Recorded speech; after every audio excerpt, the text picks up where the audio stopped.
Assalamualaikum warahmatullahi wabarakatuh. Pada kesempatan kali ini kita akan membahas lagi tentang sensor thermal. Di antara beberapa sensor thermal sudah kita kenal seperti bimetal, kemudian juga ada sensor thermal lain seperti termistor. Nah, di sini ada resisten temperatur detektor atau RTD. RTD ini termasuk salah satu sensor temperatur yang paling banyak digunakan di industri. Nah, kita lihat dulu pengertian RTD. RTD ini adalah suatu sensor suhu atau temperatur yang pengukuran suhunya berdasarkan prinsip perubahan restansi. Jadi material yang ada pada bahan di RTD ini menyebabkan perubahan restansi oleh perubahan termal atau panas. Jadi di sini RTD ini terbuat dari bahan kawat metal yang tahan korosi. Nah, kawat metal inilah nanti dililitkan pada suatu bahan tertentu, yaitu bahan keramik isolator yang tahan panas. Di mana bahan konduktor ini ketika diberikan suatu temperatur, maka dia akan merubah restansi. Bila temperaturnya rendah, maka restansi turun. Kemudian bila temperaturnya naik, maka restansi daripada bahan konduktor itu akan naik. Jadi hal ini merupakan satu dasar metode deteksi temperatur. Bahan konduktor ini terbuat dari beberapa jenis seperti platina, ada emas, perak, nikel, dan tembaga. Yang terbaik dari semua material ini adalah platina tentunya, karena dia punya daya tahan panas yang sangat tinggi. Dia mampu menyensor hingga suhu di atas 1000 sampai dengan 1500 derajat Celcius. Nah, tembaga juga digunakan, tapi untuk akurasi yang lebih rendah. Nah, kita lihat bagaimana bentuk daripada RTD itu. Nah, ini dia. Tadi dari penjelasan di atas. Jadi, RTD ini suatu bahan konduktor yang dililitkan. Dililitkan seperti ini. Jadi, yang batang ini merupakan bahan isolator keramik yang tahan panas. Kemudian dililitkan bahan konduktor itu, misalnya bahan konduktor platina, dililitkan di sini. Nah, biasanya diberi lagi kapsul lain di atasnya yang juga tahan panas, bahan isolator keramik. Jadi dia yang kontak nanti adalah bagian selubungnya itu. Kemudian akan ikut memanaskan bahan konduktor yang ada di dalam ini. Nah, ini konstruksinya.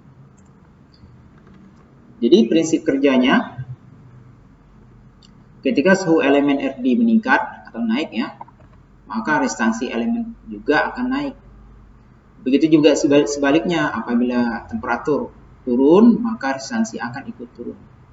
Sepintas cara kerja ini akan mirip dengan cara kerja termistor yang PTC ya. Termistor yang PTC juga responnya dia positif, artinya apabila temperatur naik, maka restansi naik. Tapi apabila temperatur turun, maka restansi akan juga turun. Namun apa perbedaannya? Perbedaannya adalah kalau termistor atau PTC itu dia terbuat dari bahan semikonduktor. Dia biasanya jarang dipakai di industri untuk mengukur suhu atau temperatur yang besar. Sementara RTD ini dia didasarkan atas sifat bahan penghantar, misalnya logam-logam penghantar seperti tembaga, juga platina itu. Jadi dia memiliki perubahan restansi. Jadi logam itu bisa mengalami perubahan restansi oleh dua hal. Pertama, oleh perubahan panjangnya. Apabila logam itu diberi suatu gaya yang menyebabkan perubahan panjang kelengkungan, menyebabkan perubahan panjang, maka dia merubah restansi memang. Contohnya pada kasus strain gauge. Demikian juga oleh pengaruh yang kedua, yaitu temperatur. Apabila temperatur berubah, itu akan mengubah restansi pada logam itu, logam penghantar. Dengan kata lain, kenaikan suhu logam akan menjadi elemen resistor RTD berbanding lurus dengan restansinya. Jadi di sini diingat ya bahwa dia ini berbanding lurus. Jadi tidak cara kerjanya mirip seperti PTC, tapi tidak sama dengan NTC. Kalau NTC itu berlawan. Elemen RTD biasanya ditentukan sesuai dengan resistansi mereka dalam ohm pada 0 derajat Celcius. Jadi produk PTC itu biasanya disebut dengan seperti ini. Yang ini.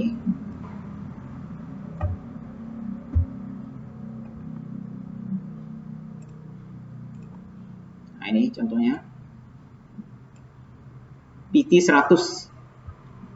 Di PT100 ini artinya RTD ini pada suhu 0 derajat Celcius itu resistansinya 100 ohm. Jadi itu contoh daripada RTD. Selanjutnya kita lihat bagaimana atau berapa besarnya perubahan resistansi RTD. Perubahan resistansi RTD itu dapat diukur dengan cara persamaan seperti ini. Jadi perubahan resistansinya lebih linear terhadap temperatur uji, tapi koefisien lebih rendah dari termistor. Ini dia. Jadi berapakah resistansi RTD itu pada suhu sekarang misalnya? Suhu ketika dia berubah. Karena berapa perubahan resistansi saat sekarang pada suhu sekarang. Nah, suhu itu ada suhu mula-mula dan suhu yang telah berubah. Karena kita di sini kan bicara mengenai temperatur, ya. Jadi perubahan temperatur. Jadi RT ini adalah suhu daripada konduktor sekarang. Sama dengan R0 ini suhu mula-mula, tahanan mula-mula atau tahanan pada saat suhu awal. R0 dikali 1 tambah alfa kali delta T. Nah, alfa ini adalah koefisien temperatur daripada bahan itu. Misalkan tembaga atau platina atau emas. Delta T ini ada perubahan temperatur. Jadi dia kan ada suhu mula-mula dan suhu setelah dipanaskan. Misalkan suhu mula-mula 30 derajat Celcius, kemudian ada kenaikan sampai berapa. Nah, itu nanti dihitung selisihnya delta T sama dengan T akhir dikurangi T awal. Jadi tanggapan RTD ini cenderung linear, khususnya pada beberapa material. Misalnya tembaga dan platina. Itu cenderung tanggapannya adalah linear. Untuk tanggapan yang non-linear, itu ada persamaan tersendiri. Itu RT sama dengan R0 kali 1 tambah AT. Ini ada nilai konstantanya dikurangi BT kuadrat. B ini juga ada konstanta sendiri. Jadi A dan B ini adalah memiliki konstanta tersendiri. Kalau untuk A 3,9083 kali 10⁻³ dan B adalah 5,775 kali 10⁻⁷. Sementara T ini adalah temperatur. Berikutnya, bagaimanakah karakteristik daripada RTD? Nah, karakteristik RTD tentu saja perubahan temperatur, ya, perubahan temperatur terhadap resistansi. Pada sumbu X ini temperatur, sumbu Y resistansi. Jadi bisa kita lihat di sini perubahan daripada atau respon daripada RTD ini tergantung dari bahannya. Nah, untuk bahan yang platinum ini platina. Nah, ini dia cenderung linear dan kupur ini tembaga, dia juga linear. Ada beberapa bahan yang cenderung tidak linear. Contohnya ini ada nikel, juga tungsten. Nah, ini tidak linear atau kurang linear. Jadi bisa dilihat di sini bahwa makin besar temperatur, misalkan di sini, maka resistansi akan naik dibanding kondisi mula-mula di sini terhadap ini. Misalkan di sini berapa? 100 derajat Celcius, ya, atau 10 derajat Celcius, maka resistansinya di sini posisinya. Ketika temperatur naik di sini pada titik ini, maka resistansi jadi di sini naik. Kalau temperatur berubah misalkan sekitar 700 derajat Celcius, maka resistansi akan nanti kira-kira di sini. Jadi bertambah naik. Jadi seperti itu responnya. Berikutnya, yang juga perlu penting diketahui bagaimana menghubungkan RTD ini ke rangkaian. Ini kan salah satu sensor temperatur, di mana perubahan temperatur menjadi perubahan instansi. Jadi sensor ini dia telah langsung mengubah dari besaran temperatur atau thermal menjadi besaran listrik. Dalam hal ini adalah resistansi. Ada beberapa konfigurasi dalam memasang RTD, dikenal dengan RTD wiring ya, RTD wiring configuration.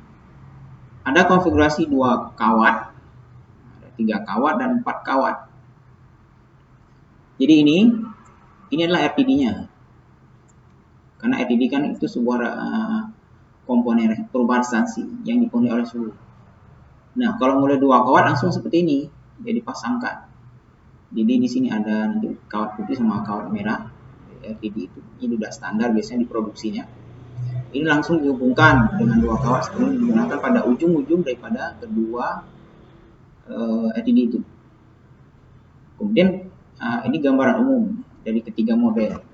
Gambaran yang kedua adalah yang model kabel. Jadi pada posisi merah di sini diberikan lagi tab. Jadi di sini berarti nanti terjadi pembagian arus lagi. Itu perbedaannya. Jadi kalau yang 3 wire, yang 4 wire ini seperti ini. Jadi pada sisi baik sisi merah maupun sisi putih sama-sama diberikan tambahan tab di sini sehingga nanti konfigurasinya di 4 kabel. Untuk lebih detailnya kita lihat di sini, misalkan konfigurasi RTD 2 kawat. Nah, jadi perubahan RTD ini tentu saja adalah perubahan resistansi dari temperatur menjadi perubahan resistansi. Nah, untuk dia bisa dibaca oleh alat selanjutnya untuk dikonversi agar tertampil pada meteran berapa temperaturnya, apalagi kalau ingin ditampilkan secara digital, maka besaran itu harus diubah dalam besaran analog, dalam hal ini ketegangan dulu. Nah, ini tentu sudah diketahui bahwa ini adalah konfigurasi rangkaian jembatan Western. Jadi rangkaian jembatan Western ini satu rangkaian yang mengubah fraksi perubahan yang kecil pada resistansi menjadi perubahan tekanan. Mengapa ini tepat digunakan oleh RTD? Mengapa RTD tepat dipasangkan ke rangkaian jembatan Western? Karena RTD adalah perubahan instansi. Jembatan Western ini memiliki lengan-lengan pada jembatannya. Itu lengan kiri sebelah sini dan lengan sebelah kanan. Lengan sebelah kanan di sebelah sini. Nah, ini dia. Dimana kita anggap R ini, sebut saja misalkan ini Rx ya. Rx ini merupakan RTD-nya. Nah, kalau konfigurasi 2 kawat, jadi langsung ini dihubungkan seperti ini. Jadi perubahan resistansi yang terjadi itu akan merubah R ini. Nah, jembatan ini kan dia mengukur keseimbangan. Bila rasio antara R ini terhadap R ini berbanding sama dengan R ini dan R ini, maka jembatan dikatakan seimbang. Atau tegangan yang terbaca pada titik ini, titik U0 ini tegangan yang dibaca. Itu 0. Jadi kalau dibikin rumusnya R1 kira-kira per R2 sama dengan R atas ini, RTD kita sebut aja. RTD distansi daripada RTD maksudnya per R3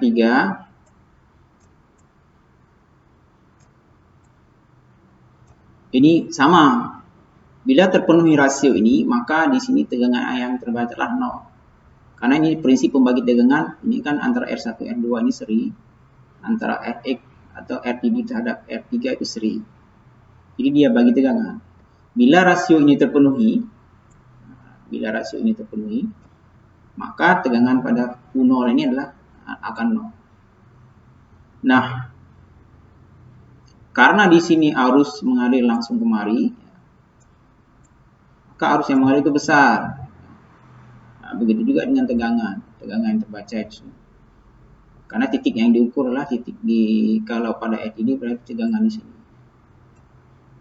Tegangan di sini. Nah, tegangan di sini berapa volt?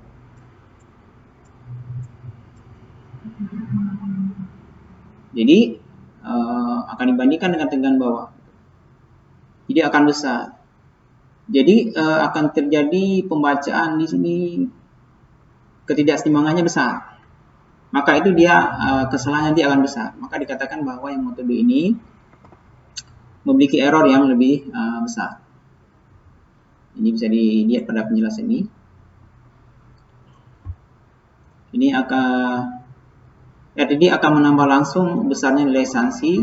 Jadi dia akan menyebabkan terjadi kesalahan pada SSU. Bisa digunakan, tapi ini tidak terlalu akurat. Kalau diinginkan pembacaan yang akurat, dia biasanya tidak digunakan untuk yang 2 kawat.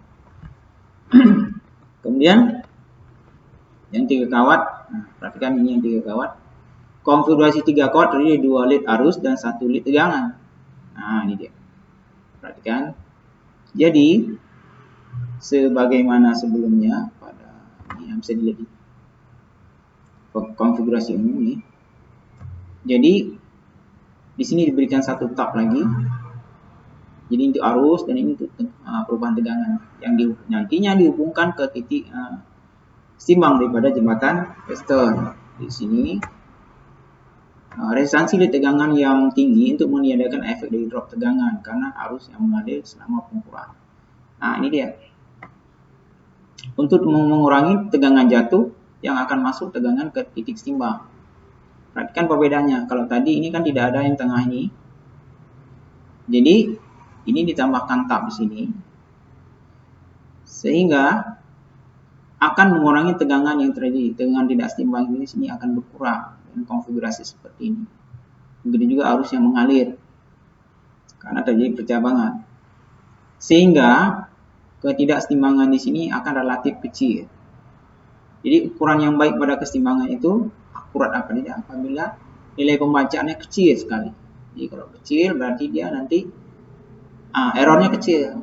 Jadi dia akan lebih akurat. Artinya dia pembacaan akan sesuai dengan nilai sebenarnya. Ini saya ulang lagi bahwa FTD ini dia membaca perubahan temperatur menjadi perubahan resistansi. Kemudian perubahan resistansi ini diubah menjadi perubahan tegangan lewat rangkaian jembatan Western ini. Karena resistansi itu tidak bisa dikonversi ke dalam besaran digital tanpa diubah dulu ke tegangan. Nantinya setelah jadi tegangan, dia akan masuk ke suatu blok lain, misalnya masuk ke blok ADC, ya. Analog to digital converter. Di sini analog masuk, di sini digital bit, misalnya 4 bit, tapi tentu bukan 4 bit. Dia akan banyak bit, paling kurang 8 bit atau yang bit lebih banyak. Nah, di sini bentuknya itu mesti tegangan. Bagaimana menjadi tegangan ini? Nah, ini salah satunya dari rangkaian ini, rangkaian jembatan Western. Keluarannya diambil dari sini. Nah, nanti dihubungkan ke ground satu lagi. Jadi kalau di sini dia relatif 0 atau mendekati 0, maka nilai selisih error kecil. Seperti itu. Jadi konfigurasi 3 kawat itu lebih baik daripada 2 kawat. Dalam konfigurasi 3 kawat, kabel L1 ini dan L3 harus memiliki kedekatan atau panjang yang sama. Panjang kabel ini sangat berarti karena tujuan daripada jembatan adalah membuat impedasi dari kabel RL1 dan L3. Dan kabel RL2 berfungsi sebagai pembawa arus. Ya. Jadi seperti itu. Bagaimana dengan konfigurasi 4 kawat? Nah, konfigurasi 4 kawat bisa dilihat seperti ini. Gambar yang sebelah kiri atau yang kanan. Ini sama saja ya gambarnya, hanya modelnya beda. Konfigurasi 4 kawat terdiri 2 lead arus dan 2 lead tegangan yang mengukur penurunan tegangan pada FTD. Jadi di sini ada lagi di tab. Jadi arus akan terbagi lagi di sini. Sehingga pembacaan tegangan pada di sini juga akan relatif makin kecil. Errornya makin kecil pada titik U0 di sini. Jadi konfigurasi 4 kawat ini sangat ideal untuk membatalkan resistansi kawat pada rangkaian dan menghilangkan efek resistansi yang berbeda. Nah, seperti itu. Jadi yang konfigurasi 4 kawat ini dia relatif paling akurat di antara konfigurasi 2 kawat dan 3 kawat. Namun 3 kawat pun sudah baik. Spesifikasi umum ya, ini untuk RTD secara umum ya. Jadi ada beberapa material untuk RTD ini, misalkan tungsten, balko. Balko ini senyawa ya, senyawa nikel dengan feru. Ada nikel. Jadi masing-masing ini punya kemampuan pembacaan suhu. Nah, di sini bisa dilihat. Misalkan tungsten dia bisa baca suhu sampai dengan 1200 derajat Celcius, tinggi ya. Nah, sama seperti platina, dia juga pembacaan temperaturnya tinggi. Kemudian tembaga ini digunakan untuk suhu yang rendah. Nah, misalkan di sini itu maksimal hanya sampai 260 derajat Celcius. Namun yang paling mahal dari semua materialnya adalah platinum. Platinumnya ini yang paling mahal RTD-nya. Nah, bentuk RTD bagaimana? Khususnya yang di industri ya. Yang digunakan di industri itu ya bentuknya seperti ini, banyak nih modelnya. Gambar sebelah kiri ini yang banyak digunakan di industri, kemudian yang tengah juga yang sebelah kanan. Jadi dengan adanya gambar-gambar ini mudah-mudahan menjadi gambaran bagi Anda, khususnya para mahasiswa, jika nanti magang atau PKL, praktek kerja lapangan di industri. Nanti kalau melihat ini, paling tidak sudah mendapat gambaran, oh ini salah satu RTD. Tapi harus diingat, bentuk RTD, bentuk fisik ya, bentuk fisik RTD kadang-kadang hampir sama dengan termokouple. Nah, kalian harus mampu membedakan antara termokouple dan RTD. Termokouple sendiri juga ada tipe-tipenya, begitu juga dengan RTD. Nah, RTD yang ada di gambar-gambar ini yang skala industri, yang digunakan industri. Kalau untuk skala lebih kecil atau skala lab, nah itu ada bentuk lainnya, dia langsung kawat gitu, kemudian ada elemennya itu yang ukurannya kecil. Jadi seperti itu. Nah, kemudian kita ke jenis-jenis RTD ya. Jadi RTD itu ada 2 standar yang dipakai. Yang PT ini sebenarnya standar internasional, standar baku. Jadi PT 100. PT 100 ini standar daripada IEC, International Electrotechnical Commission. Nah, kenapa ada juga yang GPT? Ini yang standar yang dibuat oleh Jepang. Jepang rupanya membuat dia standar sendiri, tapi juga dipakai oleh banyak negara, banyak di dunia internasional. Jadi perbedaannya pada kode awalnya.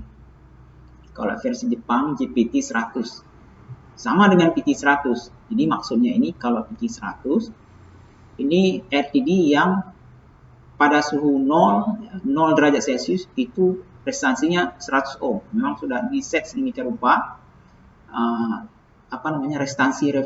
resistansi acuan atau referensi ketika suhu 0. Tentu biasanya suhunya kan besar-besar, tidak mungkin 0. Jadi ketika misalkan pada suhu tropis misalkan suhunya udah di atas 30, nah tentu saja tahanannya bukan lagi 100, udah naik. Nah itu dia ya, PT 100. Jadi untuk PT 100 ini ada yang 2 kawat juga, 3 kawat, 4 kawat. Sama juga dengan GPT 100, ini juga sama cara kerjanya. Jadi GPT 100 ini dia artinya pada temperatur 0 derajat Celcius itu resistansinya 100 ohm. Jadi kalau temperatur sudah naik tentu akan disesuaikan. Nah, tergantung dari bahan apa dia dibuat. Biasanya yang paling sering itu dari platina kalau industri skala besar. Kemudian bukan hanya PT 100 ya, tapi juga ada yang PT 500. Jadi ada PT 100, PT 500 dan PT 1000. Kalau PT 100 ini kan berarti pada suhu 0 derajat Celcius itu resistansinya 100 ohm. Ada lagi PT 500 itu pada suhu 0 itu restansinya sudah 500 ohm. Jadi untuk pembacaan suhu yang lebih besar, karena pada suhu 0 saja sudah 500 ohm. Begitu juga PT 1000 pada temperatur 0 derajat Celcius itu restansinya sudah 1000 ohm. Ini bisa dilihat di range yang ada di sini. Ini kan kalau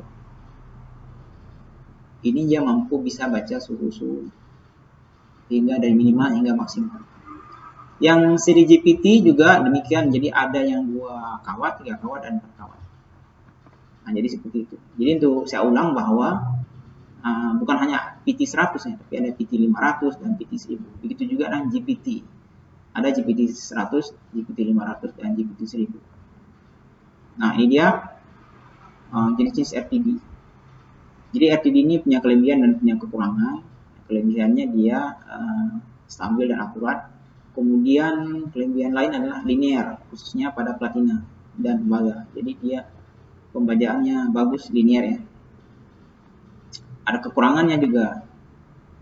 Nah, kekurangannya dia salah satunya aja membutuhkan sumber arus listrik, harus diberi tegangan atau arus listrik. Jadi berbeda misalnya dengan termistor ya, NTC, PTC itu kita langsung ukur pada kaki-kakinya. Kalau kita dekatkan dengan suhu dingin, kemudian kita dekatkan dengan panas, maka restansinya berubah sendiri. Tidak harus diberi tegangan. Itu contoh. Tapi kalau yang ini harus diberi tegangan ke rangkaian ya, tentu saja akan dihubungkan ke rangkaian. Nah, itu. Gimana penggunaan RTD? Itu sangat banyak. Tadi sudah saya paparkan di industri ya, misalnya industri power plant, pembangkit listrik,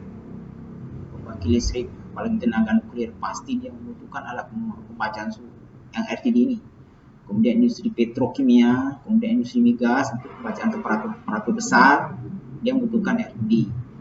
Nah, apalagi industri-industri seperti pembuatan logam, misalnya peleburan baja, itu kan logam dan baja itu dilebur pada temperatur yang tinggi, bahkan di atas 1000 derajat Celcius.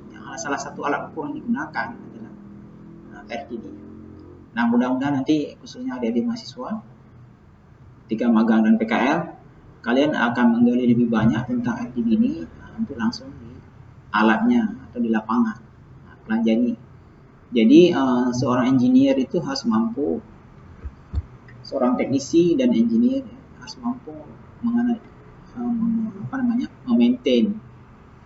Kalau teknisi khususnya harus mampu memaintain daripada alat instrumen itu RTD, kemudian melakukan perawatan, kemudian memperbaiki.